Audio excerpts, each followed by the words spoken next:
every bit as good, bearing in mind the circumstances.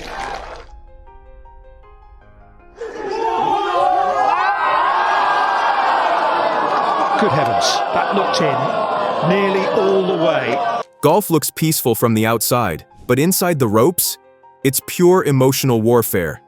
Today, we're diving into the wildest moments when the calmest pros completely unraveled, from explosive outbursts to silent, slow-burning collapses that tell their own story. These aren't just mistakes, they're the most unbelievable meltdowns ever caught on camera. Driver disaster. What should have been just another frustrating swing turned into one of the most uncomfortable moments of the year. Quail Hollow was already tense, the leaderboard tight, the cameras locked in. Then Wyndham Clark stepped onto the 16th tee and everything snapped. All right, Wyndham Clark had some anger in this swing. Oh.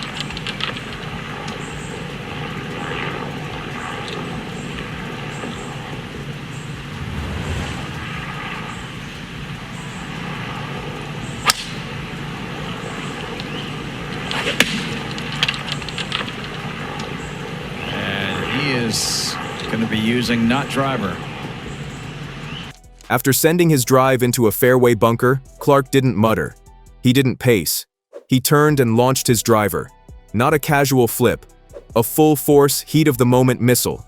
The club exploded on impact, the head snapping clean off as it punched straight through a sponsor board behind the tee. For a split second, nobody moved. Then the realization hit. That club came terrifyingly close to a volunteer marshal standing just feet away, holding a flag. The broadcast replay makes it worse every time you watch it. The angle, the speed, the proximity. Social media caught fire within minutes. Clips looped everywhere, slowed down, zoomed in, dissected frame by frame. Then came the post that sealed it. The marshal himself saying the moment scared me to death. Suddenly this wasn't just a tantrum, it was a safety issue. Clark owned it quickly, calling the moment inexcusable and apologizing publicly. But the gossip machine didn't let go. Fans pointed out the irony of destroying a sponsor board while being paid by sponsors. Analysts debated whether a private fine was enough.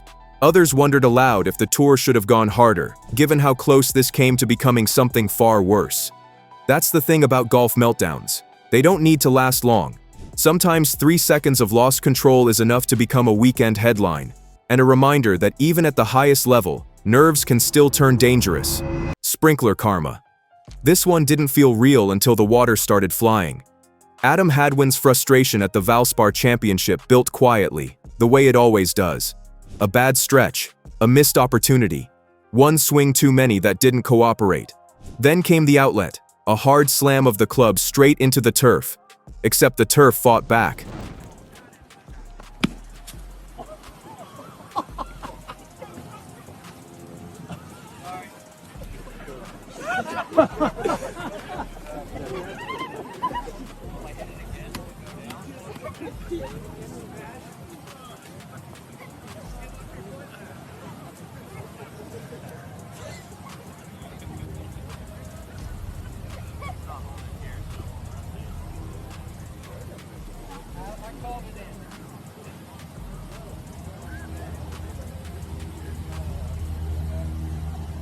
Hadwin's club struck a hidden sprinkler head, and instantly, the golf course turned into a slapstick comedy.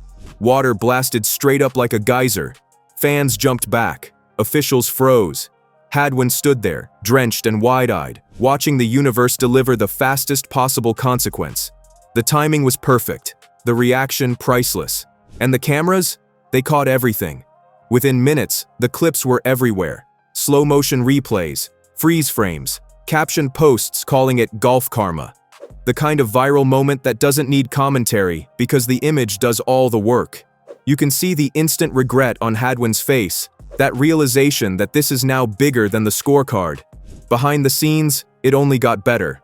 Course staff rushed in, maintenance crews radioed frantically. Nearby players tried not to laugh. Hadwin did the only thing he could do afterward: apologize, shrug it off, and help turn the moment into self-deprecating PR damage control.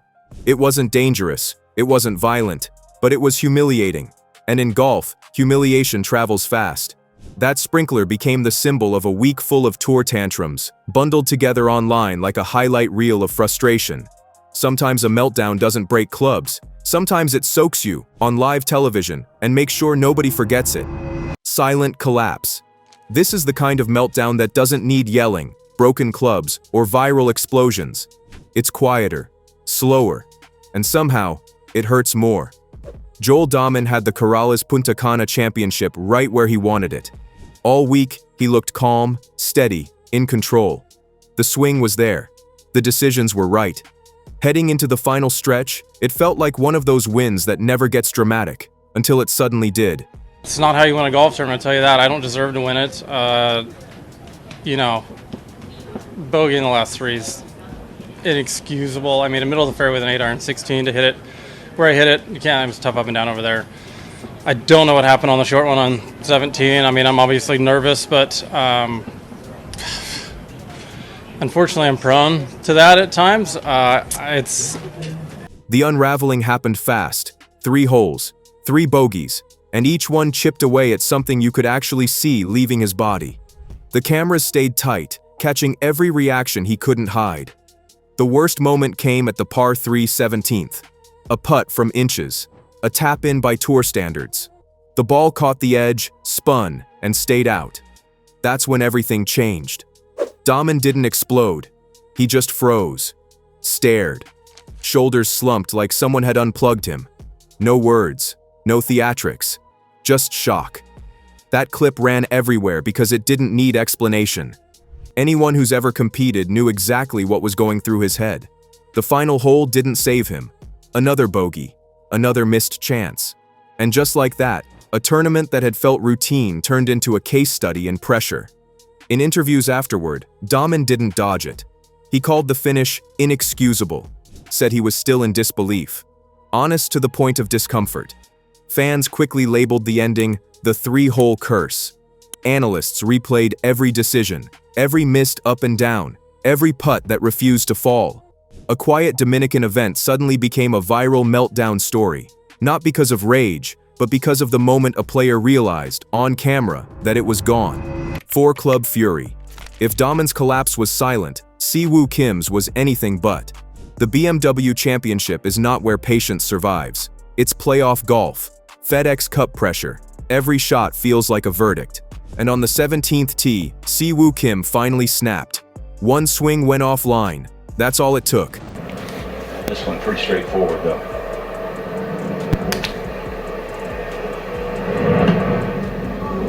How about that? How about that? Looks like the ball drew a pretty good lie here, but you can use that backstop if he wants to, right behind the hole.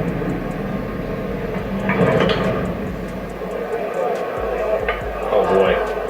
And no energy, comes up short. That's his 6th.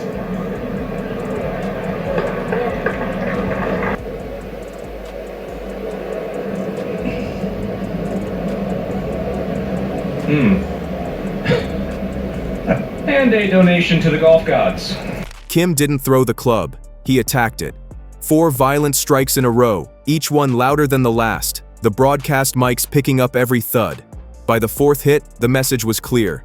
This wasn't frustration anymore. This was release. The cameras didn't cut away. They stayed locked in as he dropped the club and walked off, jaw tight, eyes empty. Instantly, the clip went nuclear. Slow motion edits, frame-by-frame breakdowns, memes counting each strike like a punch card. Fans debated whether it was relatable or excessive. Analysts pointed out the timing, final round, playoff event, everything on the line. Inside reports said his caddy tried to calm him down, telling him to let it go. But the anger lingered. Post-round interviews weren't explosive. They were drained. No excuses, no dramatic apology, just exhaustion. That's what made it stick. This wasn't a show. It was pressure boiling over in real time. 4 swings, 4 impacts. One of the clearest examples of how fast control can disappear when everything you've worked for is suddenly slipping away. Rory unraveled. You don't usually associate Rory McIlroy with meltdowns. Frustration? Sure. Fire? Absolutely. But in 2025, even one of golf's most composed stars showed cracks. And when Rory cracks, the entire sport feels it. Got a turnover and watch. There he goes.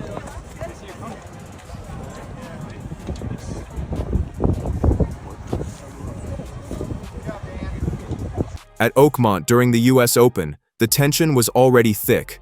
Brutal rough, relentless greens, no margin for error. Then came the moment that felt off. After a poor lie and a missed opportunity, Rory launched his club. Not a casual flick, a full release of anger. Later, a tee marker paid the price too, smashed in a quick burst of emotion caught cleanly on camera. It wasn't rage for show, it was pressure leaking out. But the bigger moment came at the Players' Championship, and this one crossed into uncomfortable territory. After a hooked tee shot found water, a fan chirped him, dragging up past major heartbreaks. Rory turned, walked over, took the fan's phone right out of their hands and walked away with it. The phone was returned, no damage done. But the clip? That lived forever. Social media exploded. Some fans defended him, pointing out the emotional weight Rory carries as golf's standard bearer. Others said it crossed a line. Locker room whispers admitted they almost never see Rory lose control like that, which only made it bigger news. This wasn't about bad shots anymore. It was about expectation, scrutiny, and how even the calmest champions have a breaking point when the noise gets loud enough. Putter dropkick. Some meltdowns are loud, some are dangerous, and some are just deeply, painfully human. Patton Kizzaire's moment at the Valspar didn't involve screaming or destruction, just one exhausted decision that said everything. After a rough stretch of holes and another missed par putt on the 15th, Kizzaire didn't throw his putter. He drop-kicked it, soccer style, straight into the air. Putter landed in a hazard. Silence followed. Then reality set in. The club was damaged, unusable, which meant Kizzaire had no choice but to finish the hole with a wedge instead. Golf is cruel like that. Your frustration doesn't just cost you emotionally. Sometimes it changes the rest of your round. Fan shot videos spread fast. The reaction online wasn't mockery as much as sympathy. This wasn't a superstar cracking under Sunday pressure. This was a veteran grinding through missed cuts, carrying weeks of frustration, finally letting it spill out. Later talk suggested fines, unsportsmanlike conduct rules, the usual procedural fallout. But in the locker room, the tone was different. Players said they understood, that everyone gets there eventually. Some just do it with cameras rolling. Carnoustie chaos. I still get secondhand anxiety thinking about Jean van de Velde standing on the 18th tee at Carnoustie in 1999. 3-shot lead, 1 hole to go. The Open Championship basically already engraved with his name. All he needed was a double bogey, not par, not birdie, a double. And somehow, that safety net turned into quicksand. Guillotine. He'd been walking on water. Now his hopes would sink in it.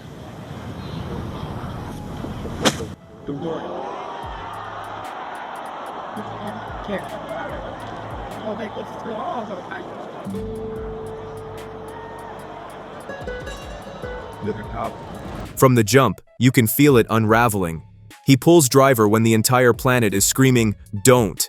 The ball flies, smacks the grandstand rail like it's offended by the idea of history, and ricochets back into rough so thick it looks like it eats golf balls for breakfast. Now it's chaos. Cameras zoom in. The crowd senses blood. You can almost hear destiny laughing. Then comes the shot toward the Barry burn. Not a layup, not a wedge. A full send gamble that lands right where disasters are born. And suddenly, we get the image that will live forever. Van de Velde rolling up his pants, shoes off, wading into the water like a man searching for his sanity. Shirt half untucked, face frozen between disbelief and denial. Golf has produced a lot of collapses, but none this cinematic. Here's the part people still argue about at bars and comment sections. He could have played safe. He knew the math. Wedge, 2 putts, done. Instead, he chose aggression when survival was all that was required. Nerves, ego, muscle memory refusing to downshift? Probably all of it at once. The playoff that followed almost felt secondary. He lost, yes, but he also became immortal. The Open still replays it. Broadcasters still lower their voices when that hole comes up. And Van de Velde? In interviews, he doesn't run from it. He owns it. Half regret, half pride. Because as brutal as it was, this wasn't just a collapse. It was golf's most unforgettable train wreck. Augusta implosion. If Carnoustie was chaos, Augusta in 1996 was a slow, elegant horror film. Greg Norman arrived at the Masters with a 6-shot lead and the body language of a man who'd already slipped on the green jacket in his mind. This was supposed to be his coronation. Instead, it became the defining what if of his entire career. It could make eagle. That was to be his last chance. Nothing exploded all at once. That's what made it so painful. The swing didn't suddenly disappear. The mistakes didn't scream. They whispered. Missed fairways. Putts that grazed the edge and refused to fall. Decisions that felt just slightly off. Meanwhile, Nick Faldo played the role of the silent assassin, stacking birdies without drama, without emotion, just pressure. You could see it on Norman's face by the turn. The confidence was leaking. Every shot looked heavier than the last. When Faldo posted 67, the leaderboard stopped being friendly. And Norman? He unraveled into a 78 that felt longer than the entire tournament combined. This wasn't one bad hole. It was death by 1,000 cuts. The kind of collapse that messes with your sleep for decades. Interviews years later still carry that pause when 1996 comes up. That blink. That exhale. Because everyone knows what a green jacket would have done for his legacy. It would have changed the conversation forever. Instead, the Masters uses that Sunday as a cautionary tale. Documentaries dissect it. Psychologists reference it. Commentators reach for it anytime a leader starts wobbling. Norman didn't just lose a tournament. He donated one to history, and Augusta never forgets. Stolen putt. St. Andrews, 1970. The home of golf. The kind of place where legends are either crowned or cursed.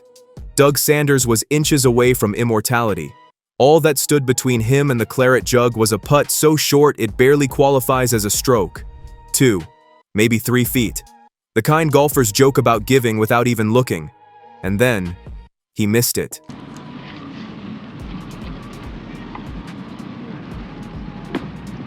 Missed it. Yes, certainty. Yes, that's the side you're bound to miss it. And there it is. And there, but for the grace of God. Not a lip out. Not a cruel bounce. Just a jabby, nervous stab that sent the ball sliding past the hole like it wanted no part of history. The crowd froze. The cameras lingered. And in that moment, Sanders' entire career condensed into a single heartbeat. What makes this one brutal is the simplicity.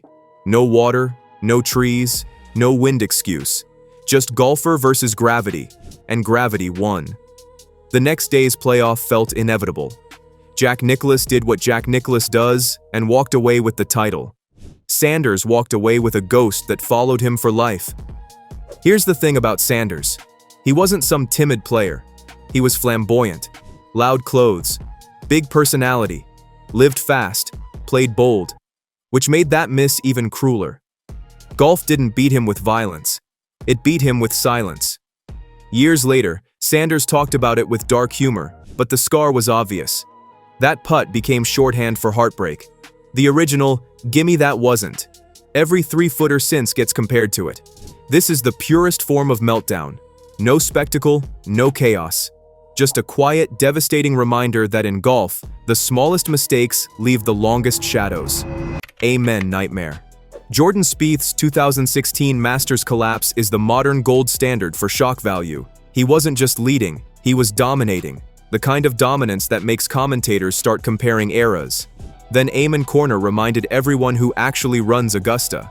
The internet is talking all about Jordan Spieth's big Masters meltdown on the 12th hole yesterday. He carded a quadruple bogey on the par 3 hole, and he said goodbye to his dream of back-to-back Masters.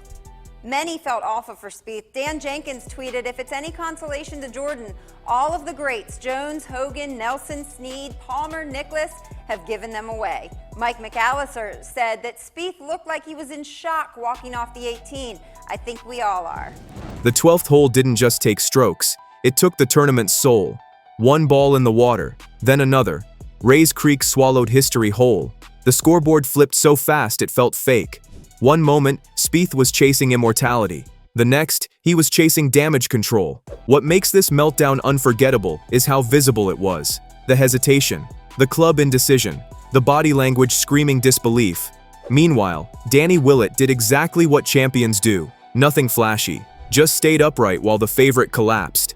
This wasn't luck. This was a pressure meeting expectation head on. Augusta doesn't care how good you've been. It only cares about the shot in front of you. Golf doesn't need chaos to ruin you. Sometimes it only takes one swing, 1 second, one loss of control. These meltdowns aren't just viral clips, they're reminders that this sport demands perfection while offering none in return. From broken drivers to silent stares, from sprinklers exploding to putters flying into hazards, every one of these moments shows how thin the line really is. You can hold it together for 71 holes and lose everything on the 72nd. And that's why golf hurts the way it does. That's it for today. If you liked this video, make sure you're subscribed to this channel and don't forget to share it with your friends.